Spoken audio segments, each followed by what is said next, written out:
Horas, 1 de la tarde con 3 minutos. Gracias por estar con 4 minutos ya. Y bueno, vayan a ver la película de Barbie, está padre. También la de Oppenheimer. Más al rato le vamos a dar más detalles de esta película. Pepe, ¿qué tenemos en la música? Aquí seguimos disfrutando la música de Manuel Carrasco. Esto se llama Hay que vivir el momento. Así es, hay que vivir el momento. El apunte, Chuy, antes de entrar con nuestro amigo Pedro Cárdenas. Oigan, pues apúntense y sigan a Ricardo Salinas Pliego en sus redes sociales, porque luego nos va a decir cómo se va a poder hacerle para que cualquier mortal entre a la rifa de una casa de 10 millones de pesos.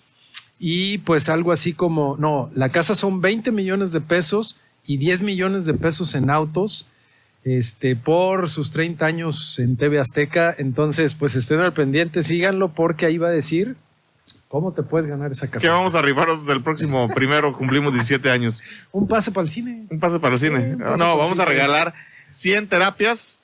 Nuestros amigos de Fisival nos han regalado 100 terapias para que si usted tiene un problema, lo vamos a estar anunciando el próximo lunes en parte de los festejos de los 17 años de emsavalles.com. Y bueno, saludamos con mucho gusto a nuestro amigo Pedro Cárdenas Casillas. Él es coordinador de protección de Artículo 19 para México y Centroamérica. El tema del ejercicio del periodismo es una de las profesiones más, pero más riesgosas que hoy estamos viviendo en México. Y los que nos dedicamos a esto, pues estamos en una profunda preocupación, porque desde el púlpito mañanero, pues se genera o se impulsa la violencia. Mi querido Pedro, ¿cómo estás? ¿Cuál es la situación de los periodistas en México?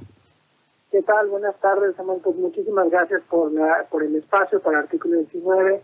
Pues efectivamente sí es importante recordar, ¿no? Y es difícil a lo mejor medir, pues entre tantas situaciones de violencia que hay en el país, la situación que vive la prensa, ¿no? México, desde el año 2000 a la fecha, hemos documentado ya 161 asesinatos de periodistas con un posible vínculo con su labor periodística, y nosotros pues vemos que no solo es la violencia letal, ¿no? Los asesinatos, vemos también que hay 31 periodistas que se mantienen desaparecidos, y por supuesto también pues la violencia diaria, ¿no? El año pasado nosotros, publicamos la información del año pasado en el informe Voces contra la Indiferencia, donde resaltamos y documentamos que hay una agresión contra la prensa cada 13 horas, ¿no? En promedio. Estamos hablando de 696 agresiones el año pasado, y estos son números que francamente no se pueden comparar con otros países. La violencia en otros países aumenta, por supuesto, en periodos de guerra, pero luego vuelve a descender. Y en México, desafortunadamente, desde el sexenio de Felipe Calderón, no hemos podido lidiar, controlar y aminorar la violencia contra los periodistas. ¿Por qué hay violencia contra los periodistas en México cuando se supone pues que sería una labor de apoyo a la sociedad, de ayuda a la sociedad? ¿Dónde empieza esto? ¿Por qué se genera? Por supuesto, en México desafortunadamente vemos que los periodistas se encuentran entre la espada y la pared. Vemos a un gobierno en todos sus niveles, sobre todo municipal y estatal, que continuamente agrede a la prensa, les amenazan, les intimidan, porque no quieren que cubran información importante. No quieren que se publique sobre la transparencia de algunos contratos, de dónde salieron, no quieren que se publique los vínculos con ciertas empresas o con la delincuencia organizada, no quieren que se transmita información sobre alguna información que se ha encontrado sobre corrupción, ¿no? Entonces, de hecho, identificamos que 2 de cada 5 agresiones contra periodistas vienen directamente de las autoridades, ¿no? Y por otro lado, tenemos a la delincuencia organizada, donde sí efectivamente se mantiene una situación grave de agresiones bastante graves, letales incluso, contra periodistas, y por lo tanto son bastante preocupantes. En este tenor, Pedro, creo que México se ha convertido en el país más peligroso para ejercer el periodismo después de Irak, ¿no? Lo dicen los estudios de organismos internacionales como la ONU, como la Comisión Interamericana de Derechos Humanos. ¿Qué está pasando más allá de que hoy se toma como un discurso oficial, pégale al periodista, ponlo en una situación de riesgo para que ya cualquier hijo de vecino te dice que te va a mandar levantar o que te van a poner unos balazos o aquí tenemos un funcionario que en Ciudad Valles que hasta pues hace amenazas y luego dice que no y desgraciadamente presentar una denuncia a veces te pierdes en un mar de impunidad, ¿no? Justo, das en la clave con el tema de la impunidad, porque efectivamente vemos que ese es un mensaje continuo que se da a la prensa, ¿no? Si analizamos la Fiscalía Especializada de Atención a Delitos contra la Libertad de Expresión, conocida como la FEADLE, prácticamente arriba del 97% de los casos no tienen una sentencia, ¿no? Entonces estamos hablando de una impunidad altísima, ¿no? Arriba del 97% de los casos, y el mensaje es muy claro, ¿no? Que se puede seguir agrediendo a la prensa. ¿Por qué? Porque no se van a investigar, ¿no?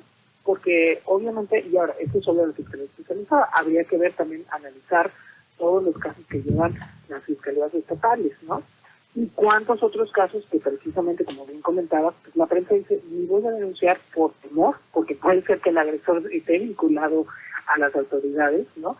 Y que vayan a frenar la investigación o afectarla de alguna forma, ¿no?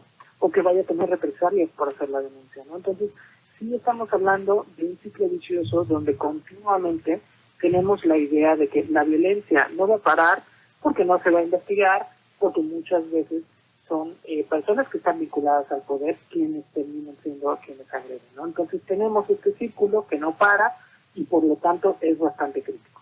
Sí, porque tenemos finalmente el problema de que aunque presentes una denuncia, aunque la autoridad se indigne cada vez que asesinan a un periodista, aunque se prometa que se va a llevar a las últimas consecuencias, al final no pasó nada.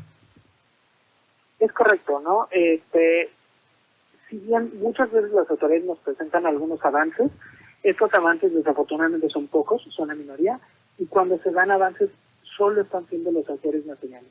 Es decir, sí, quizás en México sí hay detenciones, y sí se nos dice, como se nos dice en la mañanera, ¿no? Pues ya tenemos tantos detenidos para tal caso, pero las detenciones no son justicia, las detenciones son solo un paso, porque una vez que es detenida la persona, para empezar, sí es importante que se compruebe que esa persona estaba vinculada.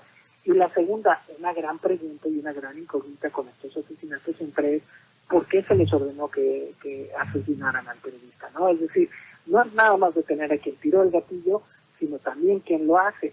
Y en ese sentido, el discurso desde a nivel estatal y también federales, no fuimos nosotros, fue delincuencia organizada, prácticamente dejen de reportar esto, porque ya no tenemos responsabilidad. Cuando es mentira, hay una responsabilidad clara de las autoridades. De hecho, la Comisión Interamericana de Derechos Humanos lo ha repetido en múltiples ocasiones.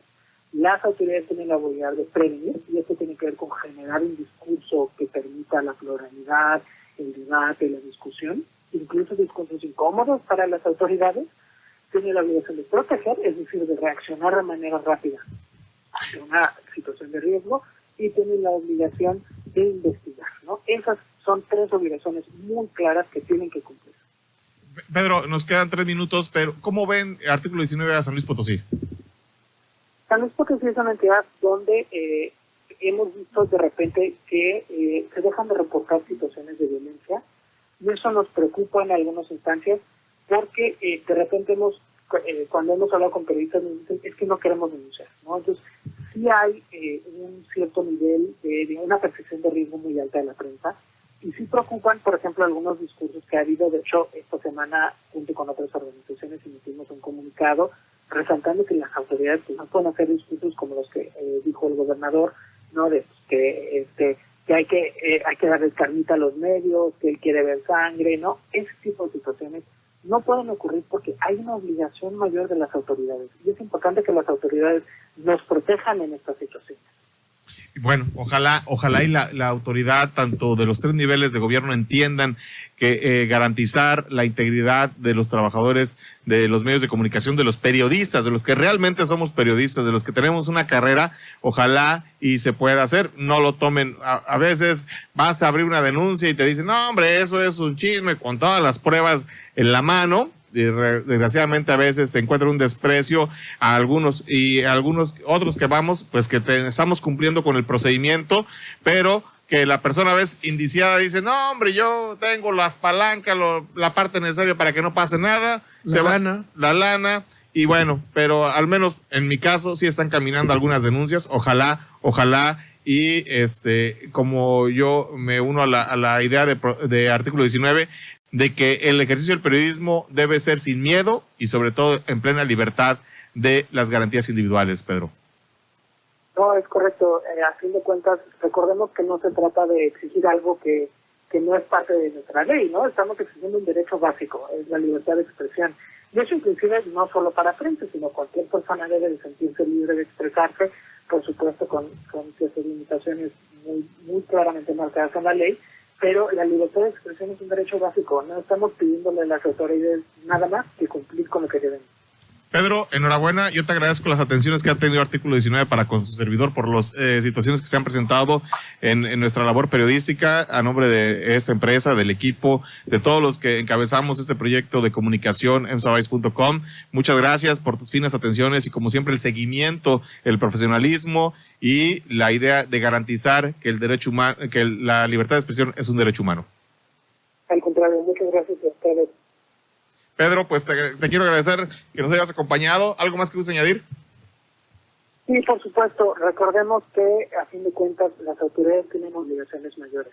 Hay que recordar que aunque todos y todas podemos proteger la libertad de expresión, pues ayudando a nuestros colegas periodistas cuando han sido agredidos, sí hay que recordar que las autoridades tienen obligaciones que tienen que cumplir. Y esto es un derecho no solo de libertad de expresión de ellas y ellos, sino también de una óptica colectiva. Cuando se agrede a la prensa, lo que están queriendo agredir es el derecho de acceso a la información de toda la comunidad. Y eso hay que cuidarlo.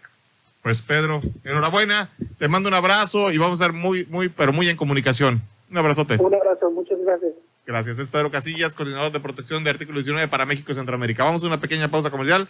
Regresamos con José Luis Fernández, el Chiquis. Facebook.com/EMSA Valles Multimedia.